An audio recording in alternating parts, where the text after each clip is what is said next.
du mouvement citoyen Le Jotna soutenu par la coalition Gadio Président. Il était aussi à Thiès où il a fait une déclaration à la place Normandie avant de prendre part au meeting du M23.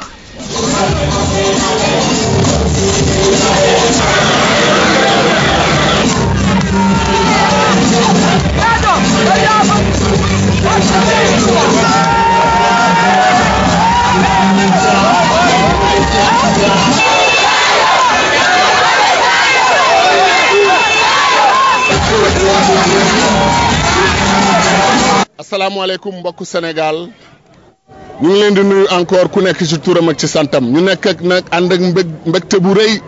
ñëw fii ci rond-point de Normandie waa Thiès wër ñu Thiès di ville historique ville de toutes les grandes luttes du Sénégal syndicales politiques ville de la jeunesse capitale du rail ku ne développement ne Thiès ku ne combat politique pour l'émancipation ne Thiès ñëpp xam nag ne débarquement de Normandie fa la jàmm commencé woon am Europe tey nag Cheikh Tidiane Gadio ak ay xaritam débarqué nañu fii ci Normandie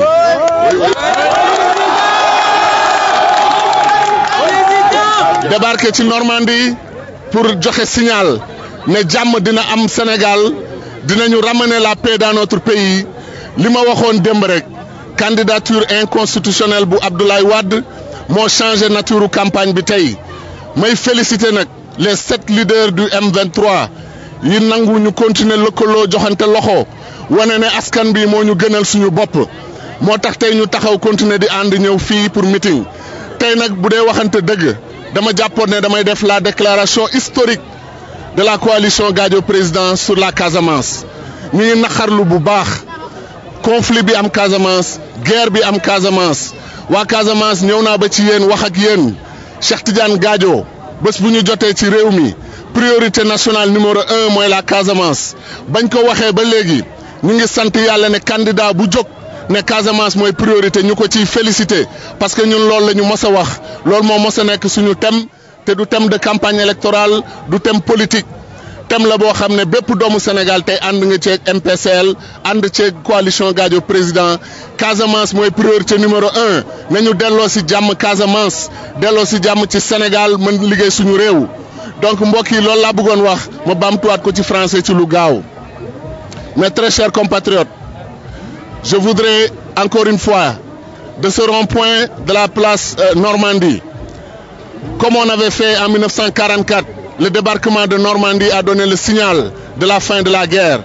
Le débarquement ici de la coalition Gadio Président donne le signal au peuple sénégalais que la paix va définitivement revenir au Sénégal. Nous allons régler l'équation Abdoulaye Wade et nous allons nous consacrer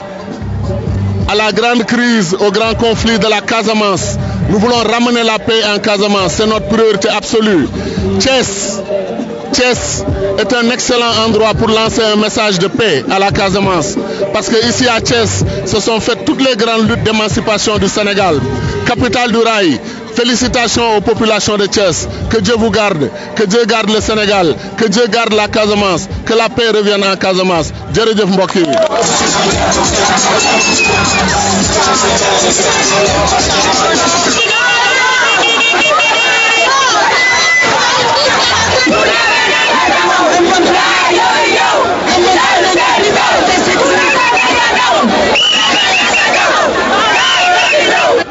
Chers amis de Thiès, je voudrais d'abord saluer mon frère, le maire de Thiès, qui nous a reçus aujourd'hui dans sa belle ville de Thiès. Vous savez, les gens disent en politique, il ne faut pas dire du bien de vos adversaires. Je ne suis pas d'accord. Le M23 a fait que nous ne sommes plus des adversaires, nous sommes des concurrents.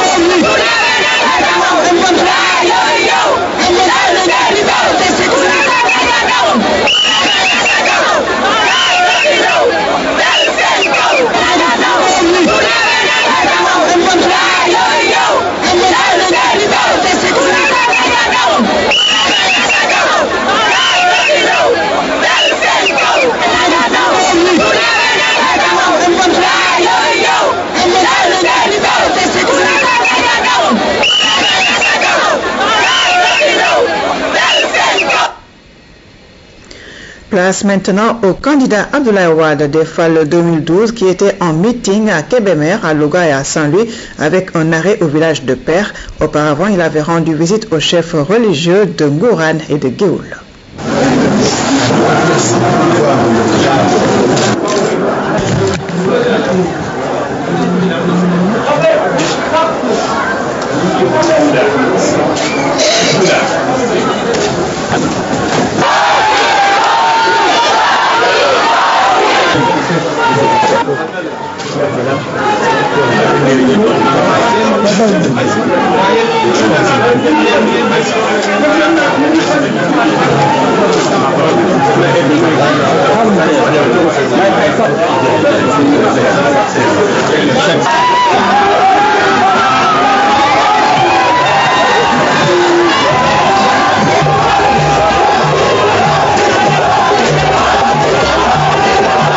Après Mbaké et Thiès, qui sont quand même de grandes villes, de très grandes villes, Kébémer n'a pas démérité par cette foule immense, enthousiaste. Et je suis fier d'être accueilli de cette façon par ma ville natale.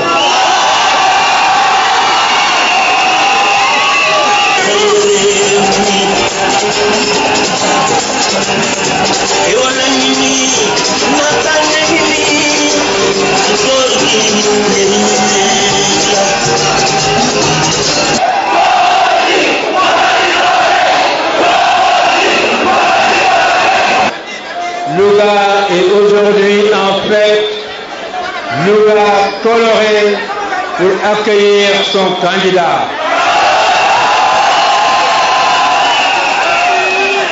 Votre message est direct et je l'ai senti au cœur. Votre message, c'est votre détermination, votre engagement à gagner au premier tour.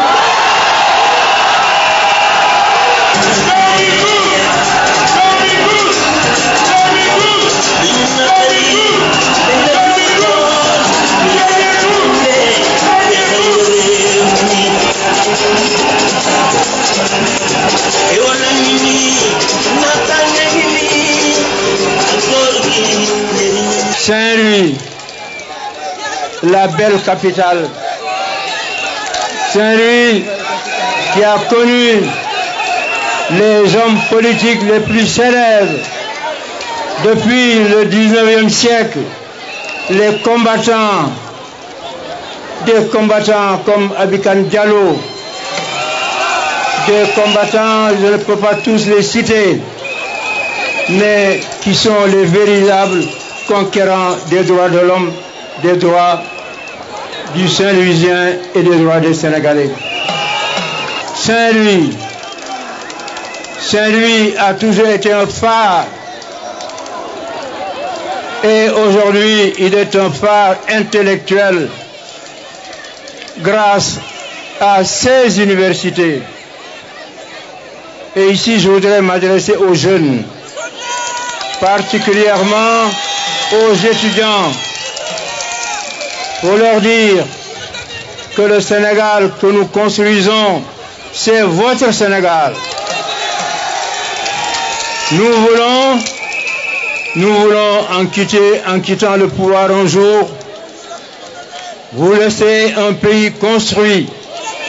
un pays où vous n'aurez pas besoin de refaire les routes tous les ans, un pays avec des infrastructures solides. Et vous, Saint-Louis, je vous laisserai le pont qui est là devant vous et qui va encore durer au moins 1 siècle et demi. Saint-Louis, avec ses femmes élégantes, Saint-Louis, avec sa jeunesse engagée, Saint-Louis, avec ses anciens dignes, dans la tradition de notre peuple, eh bien, Saint-Louis, je t'aime.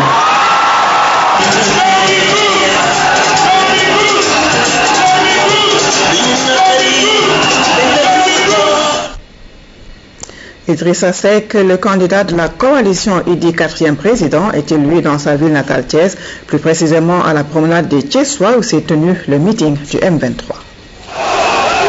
Assalamu alaikum.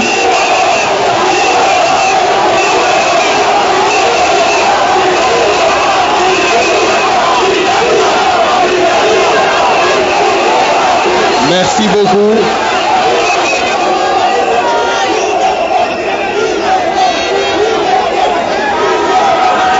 Assalamu alaikum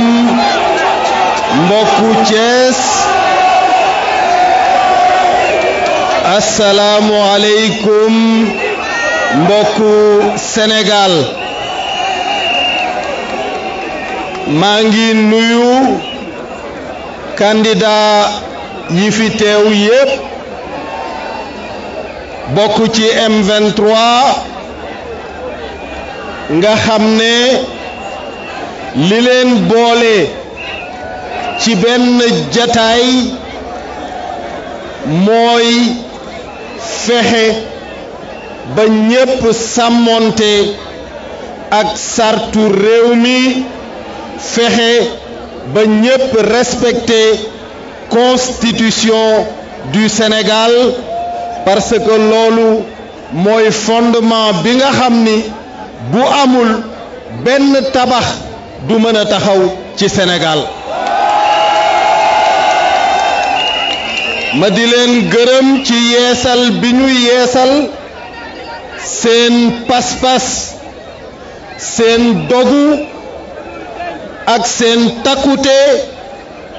ci contraindre le président sortant à honorer son serment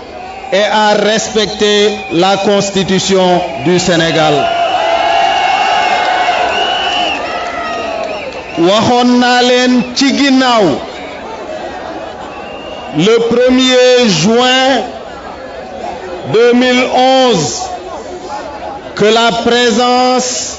de Abdoulaye Wade à la tête du Sénégal était devenue un danger et une calamité pour les populations sénégalaises. Je pense que xew-xew yi fi am yépp firndeel na loolu tegoon naa ci ne maa ngi ko waxe woon fële ca Touba ne leen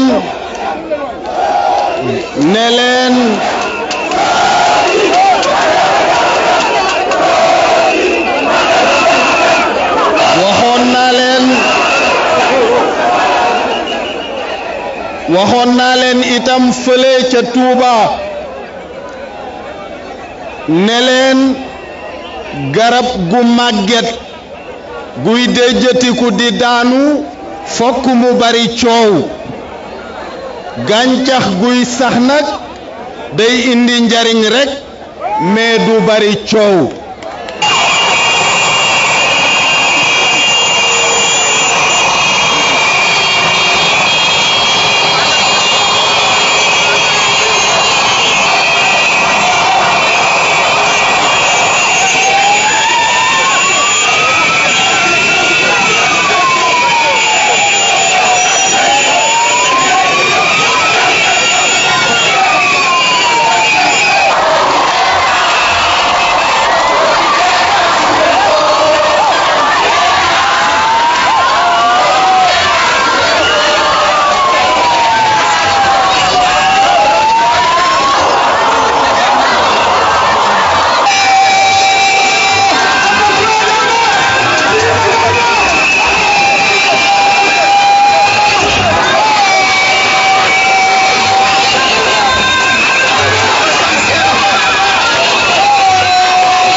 Le candidat du parti humaniste Omar Khassimoudia est élu à Toubatoul et à Bombay où il a présidé des meetings.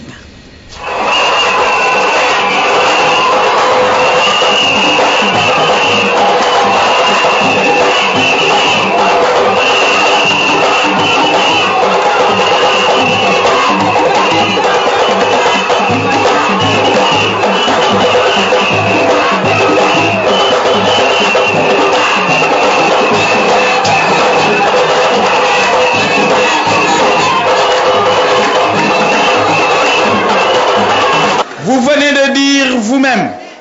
qu'après 40 ans de régime socialiste, il n'y a pas eu de changement. Vous avez dit aussi qu'après 12 ans de régime libéral, il n'y a pas eu de changement. Eh bien, il faut essayer autre chose. Il faut essayer Khassimoudia, il faut essayer la candidature des nouvelles générations.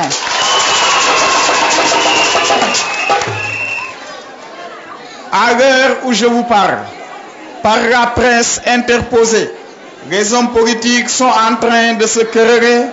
alors que les paysans sont inquiets, les paysans sont stressés, les paysans sont inquiets parce qu'ils sont au bord de la famine. La mauvaise pluviométrie, l'hivernage catastrophique, combiné avec le retard qu'a connu les entrants et les semences de mauvaise qualité, ont abouti à une récolte désastreuse. J'interpelle l'État du Sénégal pour qu'on puisse mettre à la disposition des paysans très rapidement des vivres de soudure, sinon d'ici 2 ou 3 mois, on va vers des lendemains difficiles, vers la fin dans nos campagnes. Je voudrais vous dire que notre objectif est de mieux protéger, de mieux encadrer et de planifier notre agriculture. Il faut que dans chaque région, à l'instar de ce qui se passe dans la vallée du fleuve avec la Saïd, il faut, disais-je, que dans chaque région, il y ait une société de développement. C'est la voie de salut pour l'agriculture. Il faut aussi réorganiser avec le CNCR et tous les autres acteurs de l'agriculture, il faut réorganiser la filière arachidière. Sinon, l'arachide continuera toujours et encore à sombrer. Je voudrais vous dire enfin que par rapport au monde rural, il ne faut pas que l'État nous dise on ne savait pas, on ne l'avait pas prévu. Parce que tout simplement, tous les clignotants sont au rouge. Parce que les clignotants sont au rouge, disais-je, la famine va bientôt s'installer. Je le dis haut et fort, l'État devra par rapport à cela prendre ses responsabilités et toutes ses responsabilités.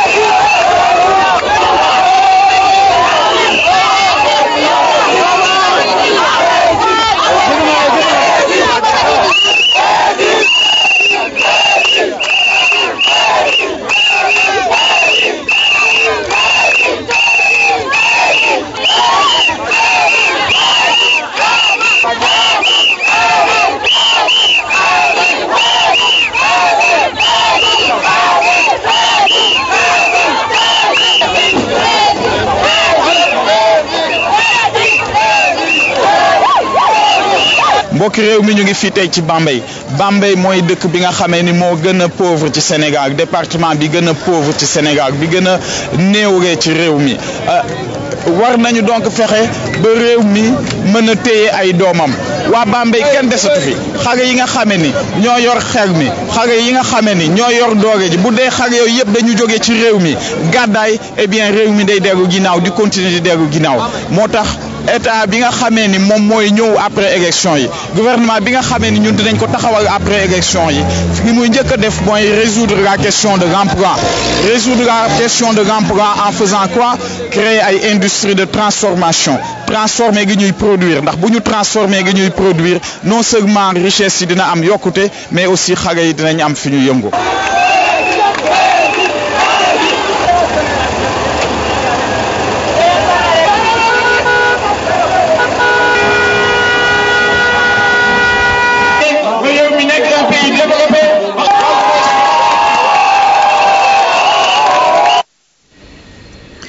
Doudou Ndoye, le candidat de l'Union pour la République, pour sa première sortie, s'est rendu à Thiès et à Diourbel, d'où il a parlé aux Sénégalais.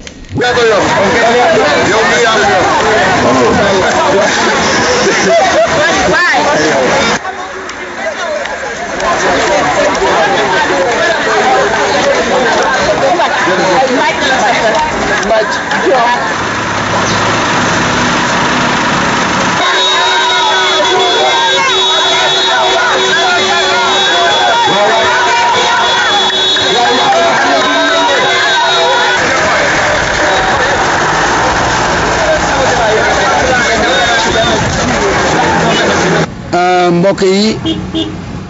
waxtu wi maa ngi gare routière Thiès maa ngi sama wetu xarit sama xarit Papa Thiaw moo taxaw sama wet nuyu naa nag ñi toogal garage bi yëpp xam naa leen kenn ku si nekk maa ngi janoo xale taalibe yi ci xam ngeen ni taalibe yi tey sonn nañu sëriñu daara yi sonn nañu ngir waajur yi mënatuñu yore xale yi sëf leen ci daara yi ci kenn deful leen dara maa ngi janoo mécanicien yi xale mécanicien yi sonn nañu ku leen xool lañu sol xool nañu mel xam ne kenn deful leen dara wante nag chauffeur yi apprenti yi borom oto yi am nañ natt gu leen dab tey jii oto bu ñu leen mënti jaay oto bu ñu leen jaay intérêt bi ñu siy teg foor na fooraay goo xam ne mënuñu ko fay boole ci di fay gasoil ak essence prix boo xam ne ak kenn antuñu ko boole ci leneen tam leneen liñ ci boole tam mooy chauffeur yi borom oto yi ku si màgget amuloo à retraité boo màggetee boo feebaree amuloo kenn ku leen yor li tax mbir moomu nag ma taxaw si tey dafa am ñaari mbir yoo xam ne ñoo ma séq dafa am ñaari mbir yoo xam ne ñoo moom sama àddina man ca gannaaw yàlla yonent bi ñoo ma moom benn bi mooy ki ma jur si sidditam Ahmed Ndoye 1950 car rapide la yoroon may toog si ginnaawam si kaw pneu bu mag bi moom Adrien Fall ñu yoroon car rapide Ndakaaru ak magam ju góor kon xam naa oto xam naa chauffeur ñaareel bi sama papa génnee àddina ki ma yor def man nag lépp def si man lépp Alaaji Gom Ndoye officier de police la alkaati la kon ñaari mbir la fonk transporteur ak alkaati ak transporteur dama leen bëgg a jubale si àddina ñu nekk benn ñu fonk leen xam ne alkaati itam moo yor suñu sécurité transporteur itam moo yor suñu sécurité ma bëgg nag désormais bu soobee yàlla transport bi bu ma faloo bu ma faluwul yëpp laa wax lu ma si mën dinaa ko def c'est intérêt banque yi war nañ ko wàññi war nañ leen permettre ñu jënd seen oto di ko fi andi vient de France yi ñu aaye tey nañ ko dindi vient de France yi parce que borom alal yi nga xam ne ñoo fi ne di andi oto yu bees di ko jaay façon bu leen neexee ñu ngi lor Sénégalais yi émigré yi nekk Europe ñoom nañu mën a dimbalee seen i mbokk sa Fuuta nañu mën dimbalee seen i mbokk Louga nañu mën a dimbalee seen i mbokk Matam moo yónnee leen ay oto di si transport di si jaay di si liggéey tey ñu leen gouvernement bi nag moo liggéey loolu yëpp wante am naa beneen naqar bu ma am parce que tey maa ngi Thiès gare routière Thiès bi gis naa fi salte boo xam ne bu Thiès nekkoon siy loxo laa wax ay loxo yoo xam ne nekk nu fi pour politique kese bu Thiès nekkoon siy loxo yu ko bëgg a yore kon salte bi ma gis gare routière du fi nekk wante loolu nag yéen la ñun la.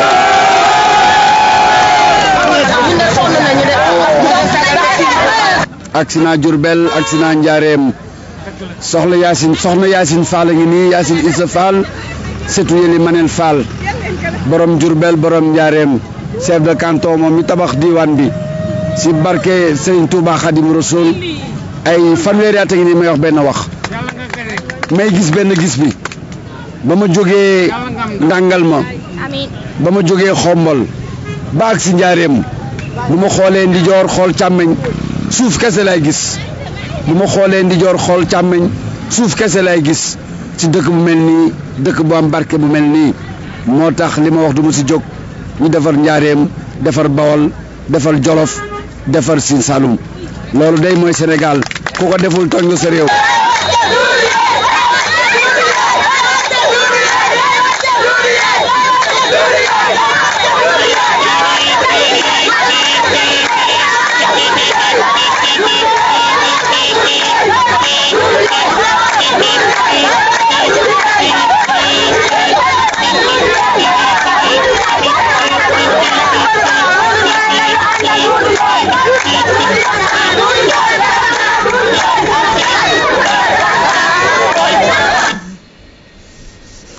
À présent, le candidat Djibril Ngom du parti Taxawu Askan Wi qui a effectué une visite de proximité à Grand Yoff pour s'adresser à ses militants.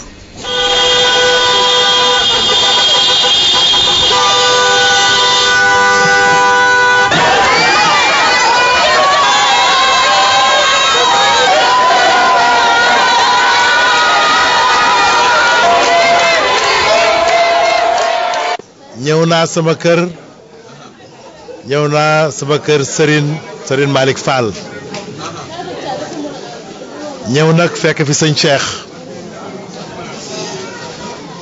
fekk fi soxna Rokhaya sëñ bi nga waxee léegi da nga wax lan moo metti Grand Yoff li metti Grand Yoff moo metti Pikine li metti Grand Yoff moo metti Thiaroye moo metti Yoff li metti Grand Yoff moo metti Sénégal ndax Sénégal lan moo ñu metti lan moo leen metti mooy lépp a cher ba nga xam ne amul benn jigéen benn xale boo xam ne mën na toppatoo boppam mais ba mu demee nag lépp cher kër yi bari na xale yoo xam ne amuñu place yenn saa nga gis ñoo xam ne jàng na bay na ar dañuy toog amuñu liggéey amuñu fu ñu jooyee donc loolu dama ne man Djibril Ngom jour bu ma nekkee président de la République fii Sénégal loolu jeex fi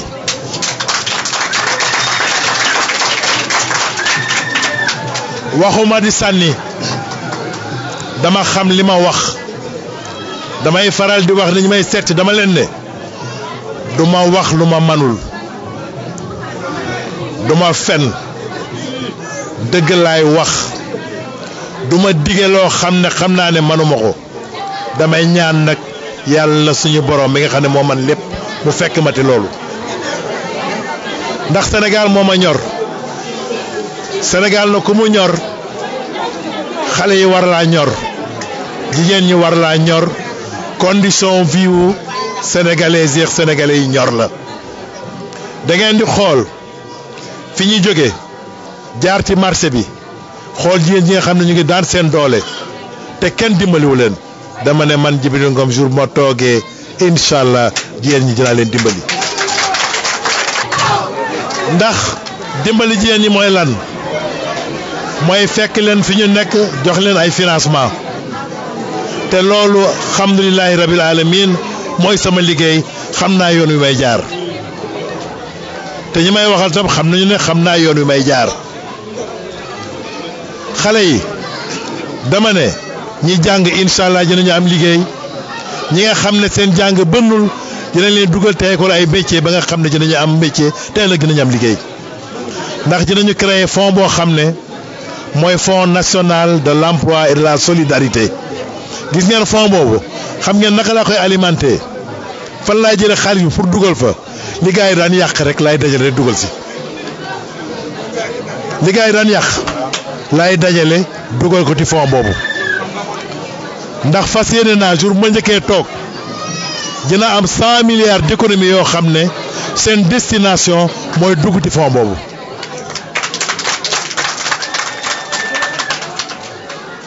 assainissement nag taxul ñuy wax incha allah parcelles yi nga xam ne dañu ko daan tuddee parcelle assainies te kenn assainiru ko man incha allah dinaa ko assainir te dund bi dinaa ko wàññi ndax dund bi lu tax mu cher diwlin ji cher dugub bi cher suukar si cher ceeb bi cher loolu yëpp ay taxe la pour jël ko di ko foye taxe yooyu nag dinaa ko jël delloo leen ko xale yi doole ma si njëkk suñu dawee wut si leen balaa ngeen daw di yegg seex ñoom man ma dajax ñoom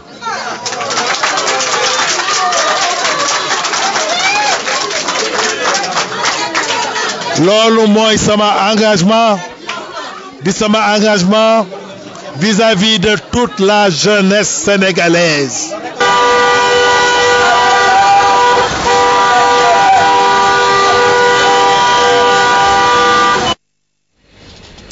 Enfin, le dernier candidat de cette deuxième partie du journal de la campagne est Moustapha Niasse de la coalition Benno Siggil Sénégal. Il était hier à Thiès, précisément au meeting du M23.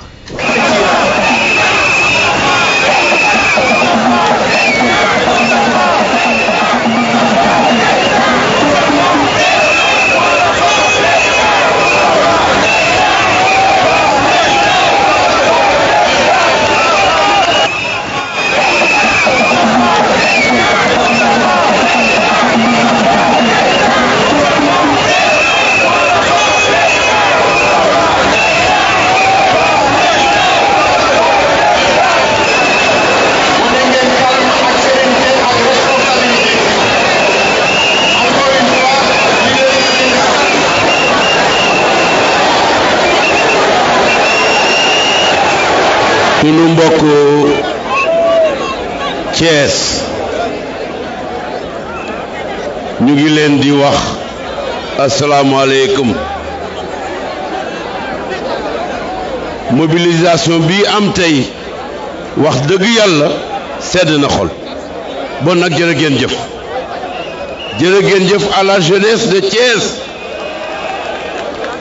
jërëjëf jigéenu Thiès jërë ngeen jëf. ma nuyu le maire de la ville muy Idrissa Seck li ñu tax a ñëw fii tey moo di ñoo bañ ñoo lànk candidature yu Ablaye Wade duñu ko nangu tey duñu ko nangu suba ci la ñu nekkoon démb ci la ñu nekk tey ci la ñu nekk ëllëg te xam nañ lu tax ñu def ko parce que peuple sénégalais bi loolu la bëgg te ñun lépp lu peuple sénégalais bëgg ña nga ca bon nag bu ñu yox yi candidature Ablaye Wade duñu ko nangu tey duñu ko nangu suba ma teg si ne Thiès bii muy Thiès gii ñëpp xam nañ Thiès lan la dëkk historique la dëkk économie la dëkk koom-koom la dëkk jàmm la waaye itam dëkk bañkat la Ablaye Wade moo ne moom ci jawapam moo tey ne chantier de Thiès yi Idrissa démarré woon fii arrêté na ko bon nag jàpp leen ne bu ndox manqué fii ci Thiès xam ngeen loolu am na fi comme problème Ablaye Wade la jàpp leen ne courant bu fi manqué ngeen am délestage jàpp leen ne Ablaye Wade moom la bi mu koy wax démb tey ko bi muy wax démb loolu tey ko tiitoon na ndax ku gis daje bi tey gis moom ni mu fi dikkee démb nga xam ne peuple bi fu mu féetoo mooy fii tey ni ñu nekk fii tey Thiès soxla na assainissement ndax nag Idrissa Thiès soxla na ndox Thiès soxla na courant te loolu yëpp Ablaye Wade moo ko bloqué ma tekki ne bu ñu Ablaye Wade buñ ko tegee fee Thiès raay bi daf fi war a dellu si ak saxaar gi ndax ku xam Thiès xam ne raay bi ak saxaar gi am na lu mu fi defoon bon nañ ko fi delloo économie dëkk bi jóg jëm kanam li ci des moo di suñu mbokk béykat yi ren xam ngeen ne fii ci région de Thiès gerte amu fi ndax gerte gi baaxul dugub ji doyul jur gi ñu ngi sonn bon nag loolu dafa di loo xam ne dañ ci war a jóg indi ci matukaay après le 26 février bu fi Abdoulaye Wade jógee. Je voudrais maintenant m'adresser à la jeunesse, à cette vaillante jeunesse de notre pays,